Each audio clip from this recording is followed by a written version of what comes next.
You guys remember when you used to go to the bowling alley only to really play in the arcade, especially this game called Time Crisis 2?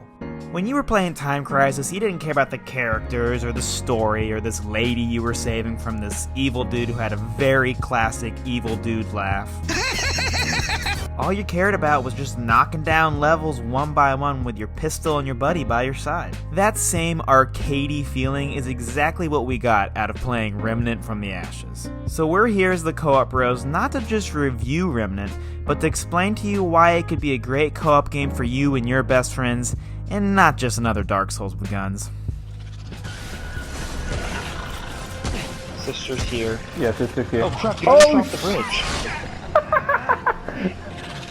Yeah! I just saw your Oh man, that was good. terrible. Alright, we're gonna talk about the thing. The thing that Andrew squeaked out at the end there. Yes, that thing. Remnant from the Ashes is indeed a Souls-like, which means it borrows a lot from a little game called Dark Souls, like the cryptic dialogue, cryptic story, and yes, even cryptic multiplayer. And just like Dark Souls, it took us a minute to figure out how to play together. After finishing the opening chapter, you're greeted with a message letting you know you're good to link up, which is great. Except, it isn't immediately apparent that now one player has to quit to the main menu in order to join the other's campaign. It just felt a little odd. It felt like Remnant needed some sort of in-game social menu or at least additional guidance as to how to initiate co-op. Once we got over that initial hurdle though, it was easy for your boys to get going. While the Souls titles terminate jolly cooperation after a boss is beaten, Remnant lets us roam around as much as we want. The freedom to explore, beat boss after boss, and then return to Ward 13 for upgrades, it makes for a great co-op loop. You could literally beat a whole campaign together as long as you have a bunch of Red Bulls, 15 hours free, and don't get kicked from the game. Which, yeah, that did happen once or twice. Moreover, we've also seen some pretty bad frame rate drops, one which lasted unusually long. Now, don't get me wrong, these minor hiccups don't take away from what is otherwise a very accessible co-op experience. I got it. Ooh, that was close. Oh my god, I'm so nervous. Man. Did I do it? Yeah, I think you did it. Nice, dude, that's awesome. What? This is so cool. Oh wow, that What was... is dude, this? That was very nerve-wracking. I don't know Yeah, because I thought we were gonna get creamed any second. why. Okay, let's rest because I'm like so depleted after that. Look at that music too, that's so cool. Yeah, that was cool. Dang, yeah, this game's awesome. So I probably have some explaining to do for the whole Time Crisis intro. How does a modern action RPG shooter slash Dark Souls like remind me of an old arcade shooter? There's just something special about Remnant that's kinda hard to explain, but I'm gonna try. Like Gabe said, we pretty much can just play through every part together and practically all in one sitting, if you're that kind of person. I didn't really care much for the story or any of its lore, but I loved taking on each level individually, exploring its nooks and crannies, and then getting to beat a usually pretty cool boss at the end. We never really had to think too much, we just had to shoot. Shoot, loot, uproot, repeat. Ooh, I'm pressing something.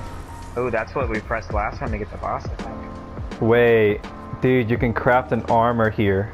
And the progression was so straightforward that it made it really easy for us to continue that process. Gabe and I would simply level up the traits we cared about, upgrade the guns we cared about, and keep pushing forward. And the good news is that the gameplay also lends itself to cooperative play in that we had two different playstyles that worked together but also stood alone. For instance, Gabe had a healing spot that he could drop that would help us fall back, or I liked close range shotguns combined with defensive perks so I could grab attention when needed. And the game was tough enough to knock us down so we could get back up again and rethink our strategy until we got it right. Oh my gosh, holy crap. Did you just see that? Why do we fall, Bruce? So we can learn to pick ourselves up. It might be helpful to take a look at this brief boss encounter we found to get an idea of the cooperation and strategy we had to use to win each of these tough fights. He's on the ground, he's on the ground. I see him. Here comes the totem. Yeah, he comes. Alright, it's down. Nice, dude, that's great. We got ads. Oh yeah, we got that. Oh my gosh, yeah, there's so many. Let me pop a skull. He's right there, I don't know. I'm just going for it. Hope he doesn't jump down. Don't jump down. Yes! Oh my gosh! That was wild. Run, boy, run! Where's the totem at? I don't think he I has see it. one. I'm on it. I'm on it. Alright, He cool. does. That's why the ads are there. Oh, sick, okay. Alright, I'm on him. I'm gonna try to keep him busy. Alright, totem down. Sick. Where's he at? Where's he at? Oh, he's on you. Watch out. I think him. Watch out. Big hit, big hit. Whoa! Ooh, dude, that's so close. Dodge! Holy Big hit crap. coming. Another totem? My gosh, with this guy. I need to heal, I'm gonna run and hide. Alright, get some good cover on you, dude. Oh, he's doing Oh, the thing where he shoot. summons. Oh, get him off me, bro. I got him. I got him. I got him. I got him. I got him. Crit up. This is Crit it, up. this Crit is up. it, this is it. Oh, shoot. Get him, bro, get him! Oh, dang. Holy crap. That was wild. Oh my gosh. Too close for comfort, dude. Dang. I think to finally close my time crisis argument, I would say that this game just has a surprising amount of replay value in the same way that an arcade game used to. It's just a lot of fun to play, and it never feels too repetitive. Speaking of repetitive, after playing a game like No Man's Sky, procedurally generated levels is just not something that gets me excited, okay? Levels created by some all-knowing algorithm generating supposedly unique environments just doesn't do it for me. Or so I thought. Remnant, to my great surprise, wholly makes up for this with depths and wonder. Whether it's the sewers of Earth or the vast wastes of Rom, exploring these realms is like taking a backpacking trip with your best friend. You throw away the map, because it sucks, and it's like really tiny. Plus, itineraries are for chumps. You're here to interact with the friendly locals and make discoveries.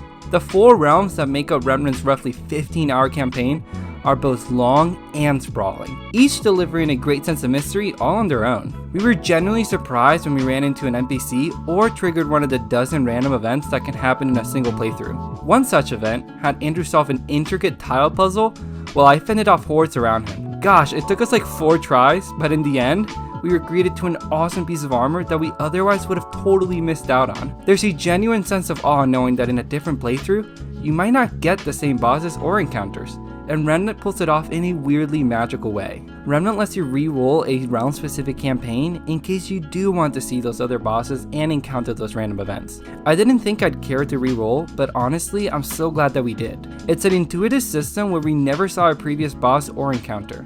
Now, I'm not sure if that's just because we get lucky or not, but I'll tell you, the reroll system adds so much replay value to what is already a really engaging title. I know it's easy to boil this game down to Dark Souls with guns, but Remnant's arcade combat and deep exploration subvert even the most common of Souls tropes, in very interesting ways I might add. And that's coming from 2 Soulsborne fanboys, so you know that it's true.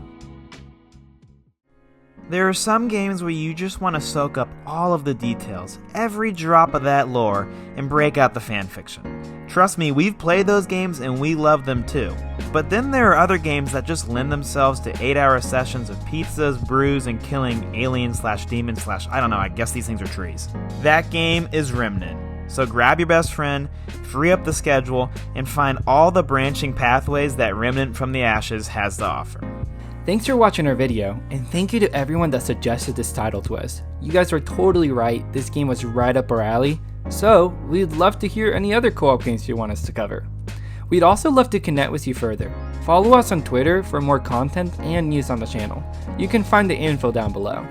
As always, catch you next time on another episode of The Co-op Bros. What you want, little boy? What you want? What you want? What you want? Ooh. That's right, butt collar. Stormcaller? More like butt collar. It took you a minute. I'm a rapper. That's good stuff, dude. That's good stuff.